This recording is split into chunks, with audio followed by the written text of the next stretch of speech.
আসার সময় আজকে একটা বাজলো কি জানো, শালি মিরপুরে বিমানবন্দর থেকে আসার সময় দেখলাম ওই লোকটা, লোকটা হয়তো ভালো ছিল, অসুবিধা হয়নি, কিন্তু ওখানে ঢুকে আমি 5 মিনিটের জন্য একটু ড্রাইভার আমার বলছিল ভেতরে ঢুকে দেখি কি দেখবো। আমি দেখলেই তো মানুষ ঘিরে ধরবে, দূরে থেকে দেখি কি দৃশ্য। ওরে বাবা, মসজিদে মানুষ নেই, ও মাঝারে বসে বসে ঘুরতেছে।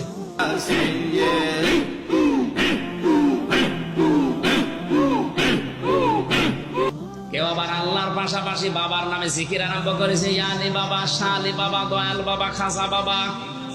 কথা বললে বলে হুজুর পীরের বিরুদ্ধে বলেন না। আমি পীরের বিরুদ্ধে এমনি বলছি না। 48,000 পীর, আপনি একটা দরবার দেখান যেখানে গেলে কোরআনের কর্মসূচি পাওয়া যায়, দেখান, আমি যাবো। আপনার যদি আজকের আলোচনা থেকে মন তৈরি না হয়, কিছু মানুষ দেখলাম হেঁটে হেঁটে কয়েকজন চলে যাচ্ছে, আমি জানি ওর ঘা লেগেছে। আরে ভাই, কোরআন শরীফ যদি কারো মনের পরিবর্তন ঘটাতে না পারে, ও যেন বিশ্বাস করে নেয় ও জাহান্নামের জন্য তৈরি হয়েছে। এই কথাটা আমি বানালাম।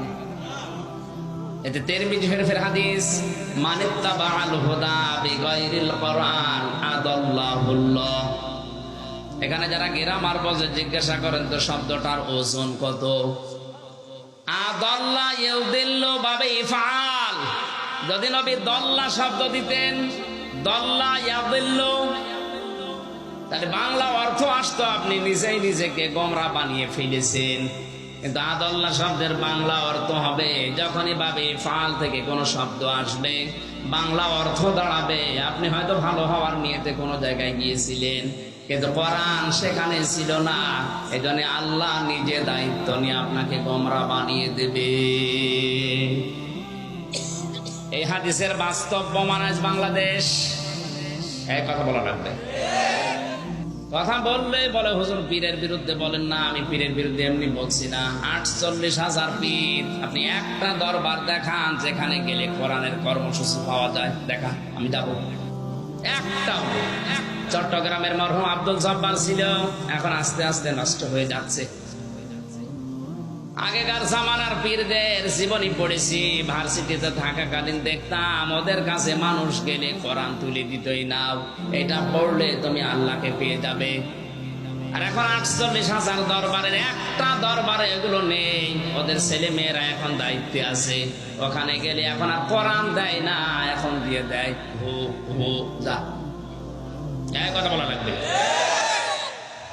জিকিরের নাম নেই, এমন এমন সিস্টেম চালু করে দিয়েছে, ও কলব থাকলেও থাকে, না থাকলেও থাকে। কেউ আবার আল্লাহর পাশাপাশি বাবার নামে জিকির আরম্ভ করেছে, ইয়ালি বাবা, শালি বাবা, দয়াল বাবা, খাসা বাবা। যারা আল্লাহর নামের পাশাপাশি অন্য কাউকে ডাকবেন তাদের শাস্তি হবে ডবল। সূরা ফুরকান 19 নাম্বার পারা 4 নাম্বার পৃষ্ঠা 13 নাম্বার লাইনে আছে। যারা আল্লাহর পাশাপাশি অন্য কাউকে ডাকেন, সাবধান। এত বাংলায় কথা বলেও যদি আপনি না বোঝার ভান করে থাকেন, তবে আপনার হুঁশ ফিরবে। আল্লাহকে ডাকে, ডাকে না তা না, তার পাশাপাশি অন্য কাউকে যারা ডাকে তাদের শাস্তি হবে কয়টা? ডবল।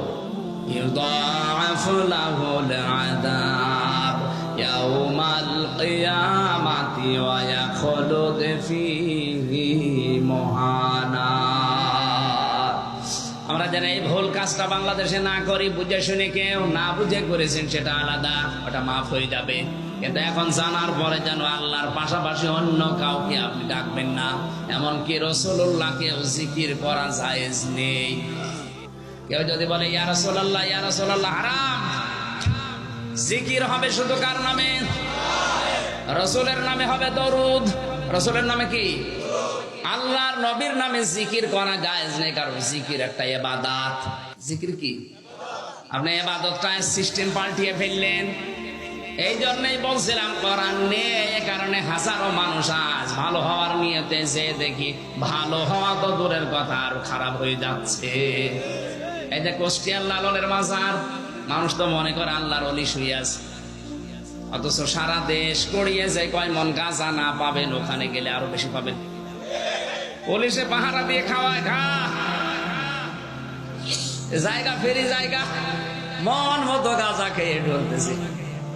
অথচ এই কুড়িগ্রাম, এই রংপুর বিভাগের বিভিন্ন জেলা থেকে মানুষেরা যায় বউ ছেলে মেয়ে সব নিয়ে